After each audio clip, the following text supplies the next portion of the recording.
નમસ્કાર શ્રોતા મિત્રો, હું છું doctor Dipesh Sorathiya, director and consultant at Khushi IVF Ahmedabad.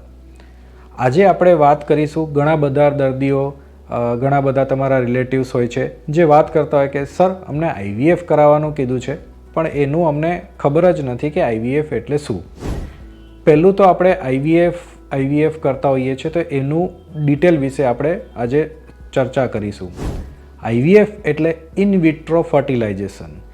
In vitro એટલે કે શરીરની બહારે થતી ફર્ટિલાઇઝેશનની પ્રક્રિયા. નોર્મલી કુદરતી રીતે જે ફર્ટિલાઇઝેશનની જે પ્રક્રિયા હોય છે એ આપણા બોડીમાં થતી હોય છે. જ્યારે અંડાશયમાં એક ઈંડું બને અને એ છૂટું પડે ત્યારે ફેલોપિયન જે આપણી ટ્યુબ્સ હોય છે એ એને એબ્ઝોર્બ કરે અને એ જ વખતે જો દંપતીએ શારીરિક સંબંધ રાખેલો હોય તો વીર્યકણો ઉપર જઈ અને એ અંડાને ફર્ટિલાઇઝ કરતા હોય છે. પછી એમાંથી બાળક બને અને એ બાળક એમના ગર્ભાશયમાં ઇમ્પ્લાન્ટ થતું હોય છે. આ જે છે પ્રક્રિયા એને કુદરતી પ્રક્રિયા ગર્ભધારણની કહેવાતી હોય છે.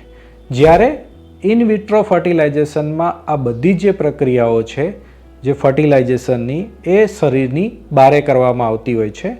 એમાંથી ગર્ભ બનાવવામાં આવે, એ ગર્ભને અમુક સ્ટેજ ઉપર ઇમ્પ્લાન્ટ થઈ જાય પછી એને ઇમ્પ્લાન્ટ કરવામાં આવતું હોય છે. આઈવીએફ એક બહુ સિમ્પલ સરળ પ્રક્રિયા છે પણ એ ફર્ટિલિટીની એડવાન્સ ટ્રીટમેન્ટ ગણવામાં આવે છે. આઈવીએફની શરૂઆત કઈ રીતે થઈ એ પહેલાં આપણે આજે ચર્ચા કરીશું. મેડિકલ ફિલ્ડ છે એ એકદમ રિસર્ચ ફિલ્ડ છે કે જેમાં બહુ બધા દંપતીઓ હતા જે વર્ષો પહેલાં કોઈકની નળી બંધ હોય, કોઈકના હસબન્ડનો સ્પર્મ કાઉન્ટ ઓછો હોય, કોઈકના એક્સ બનવાનો પ્રોબ્લેમ હોય, તો આ બધા જના નિરાકરણો લાવવા પાછળ રિસર્ચ થતું કે આને આપણે બાયપાસ કઈ રીતે કરી શકીએ. 1978માં લંડનના 2 ડૉક્ટરોએ આ પ્રક્રિયાને બાયપાસ કરી અને પહેલું ટેસ્ટ ટ્યુબ બેબી લુઈસ બ્રાઉનને જન્મ આપ્યો. આ પ્રક્રિયાના અંતે જેનો જન્મ થયો એને પણ કુદરતી બાળક રહ્યું અને આજે એ બાળકની પણ ઉંમર ખાસી બધી મોટી છે. તો આઈવીએફ એકદમ સરળ પ્રક્રિયા છે, એ ફરી કહું છું. પછી આપણે વાત કરીશું આઈવીએફ કોને જરૂર પડે. એટલે જે દંપતી કોઈ 1 વર્ષ માટે પ્રયત્ન કરતા હોય, એમને બાળક ન રહેતું હોય તો એમને વંધ્વત્વના નિષ્ણાત જોડે જવું જરૂરી છે. વંધ્વત્વના નિષ્ણાત જોડે જશે ત્યારે એમની ડિટેલ હિસ્ટ્રી અને જરૂરી રિપોર્ટો કરવામાં આવતા હોય છે. પુરુષ માટેના જરૂરી રિપોર્ટો અને સ્ત્રી માટેના જરૂરી રિપોર્ટો. પુરુષ માટેનો જરૂરી રિપોર્ટ જે હોય છે એને આપણે સીમેન એનાલિસિસ કહેતા હોય છે કે વીર્યનો રિપોર્ટ કહેવામાં આવતો હોય છે. સ્ત્રી માટેનો જરૂરી રિપોર્ટ જેને આપણે સોનોગ્રાફી એટલે ફોલિક્યુલર મોનિટરિંગ કહેતા હોઈએ છીએ કે જેમાં એમનો પ્રોપરલી યુટ્રસની સાઇઝ કેટલી છે, એમની અંદરની દિવાલ બરોબર છે, એમના એક્સ બરોબર બને છે કે નહીં, અને જરૂર લાગે તો એમની નળીનો પણ ટેસ્ટ કરવામાં આવતો હોય છે જેને HSG કહેવાય અથવા SSG કહેવાય, અથવા જરૂર પડે તો અમુક કેસીસમાં લેપ્રોસ્કોપી અને હિસ્ટ્રોસ્કોપી પણ કરવામાં આવતી હોય છે. આ બધા બેઝિક ઇન્વેસ્ટિગેશન થયા બાદ એ દંપતીનું ડાયગ્નોસિસ મૂકવામાં આવતું હોય છે કે ભાઈ એમને શું કારણસર પ્રેગ્નન્સી રહેવામાં તકલીફ થાય છે. નોર્મલી આ બધા કારણોને આપણે ડિવાઈડ કરીએ તો પુરુષ પણ એમાં જવાબદાર હોય છે, સ્ત્રી પણ જવાબદાર હોય છે, બંને પણ જવાબદાર હોય છે, અને ચોથું કારણ એવું છે કે જેમાં કોઈ પણ જવાબદાર નથી હોતું.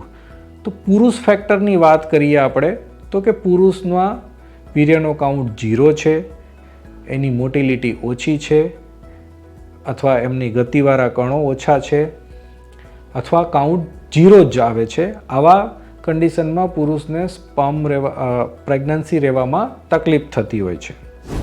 સ્ત્રીની વાત કરીએ તો સ્ત્રીના ઘણા બધા ફેક્ટર્સ રહેતા હોય છે. ગર્ભાશયથી ચાલુ કરીએ તો ગર્ભાશયમાં કોઈને ગાંઠો હોય જેને ફાઇબ્રોઇડ કહેવાતું હોય છે. ગર્ભાશયની અંદરની દિવાલમાં કોઈ તકલીફ હોય જેને પોલિપ અથવા ફાઇબ્રોઇડ કહેવાય. ગર્ભાશયની બારે તકલીફ હોય અંડાશયમાં કોઈ ગાંઠો હોય એને એન્ડોમેટ્રોસિસ એટલે ચોકલેટ સિસ્ટ કહેવાતી હોય છે. અંડા જે એન્ડોમેટ્રોસિસ હોય એ બીજી બધી જગ્યાએ પણ હોતું હોય છે. ફેલોપિયન ટ્યુબ્સની વાત કરીએ તો ફેલોપિયન ટ્યુબ્સ બંધ હોય, ઘણી વખત એમાં ખરાબ થઈ ગઈ હોય કોઈ ઇન્ફેક્શનના કારણે, તો આ બધી જ પ્રક્રિયાઓના બધા કારણ હોય છે. અંડાશયના બીજા રીઝનની વાત કરીએ તો પોલિસિસ્ટિક ઓવરી જેને PCOD કહેવાતું હોય છે, કે જેમાં એગ્સ બનવામાં નોર્મલી જે સ્ત્રીને માસિકના સાયકલ દરમિયાન બનવું જોઈએ એ નથી બનતું હોતું. બીજું એક ફેક્ટર કે એમના એગ્સ બહુ જ ઓછા થઈ ગયા હોય, જેને અમે પુઅર ઓવેરિયન રિઝર્વ કહેવામાં આવતું હોય છે. તો આવા બધા જ ફેક્ટરોમાં સ્ત્રી જવાબદાર હોતી હોય છે. બંને વસ્તુઓ, કોઈક દંપતીમાં પુરુષનો કાઉન્ટ પણ ઓછો છે, એની મોટિલિટી પણ ઓછી છે, અથવા તો કાઉન્ટ 0 છે, અને આવા બધા ફેક્ટર જે ટ્યુબ્સ બ્લોક છે, એગ્સ નથી બનતા, એન્ડોમેટ્રોસિસ છે, PCOD છે, આ બધા પણ જવાબદાર હોય છે. એક ચોથું જે ફેક્ટર છે જેને આને અનએક્સપ્લેન ઇનફર્ટિલિટી કહેવામાં આવતું હોય છે, કે જેમાં પુરુષના જે પણ રિપોર્ટો કરાવવામાં આવે એ બધા જ નોર્મલ છે, સ્ત્રીના જે પણ રિપોર્ટ કરાવવામાં આવે એ પણ બધા જ નોર્મલ છે, છતાં પણ એમને પ્રેગ્નન્સી નથી રહેતી. આવા કેસીસને અમે એ કેટેગરીમાં મૂકતા હોઈએ છીએ. તો શું આ કેટેગરીમાં મૂકેલા કેસીસમાં કોઈ પ્રોબ્લેમ નહીં જ હોય? ના, એવું નથી. અમુક પ્રોબ્લેમ માઇક્રો લેવલ્સના હોય જેના માટે આપણી જોડે કોઈ ટેસ્ટ નથી, પણ આવા બધા જ પેશન્ટ્સને કોઈ પણ પદ્ધતિસરની ટ્રીટમેન્ટથી પ્રેગ્નન્સી રહી શકતી હોય છે. જો ડાયગ્નોસિસ કર્યા પછી એમના પ્રમાણે, એમના પ્રોબ્લેમ પ્રમાણે ટ્રીટમેન્ટ નક્કી કરવામાં આવતી હોય છે.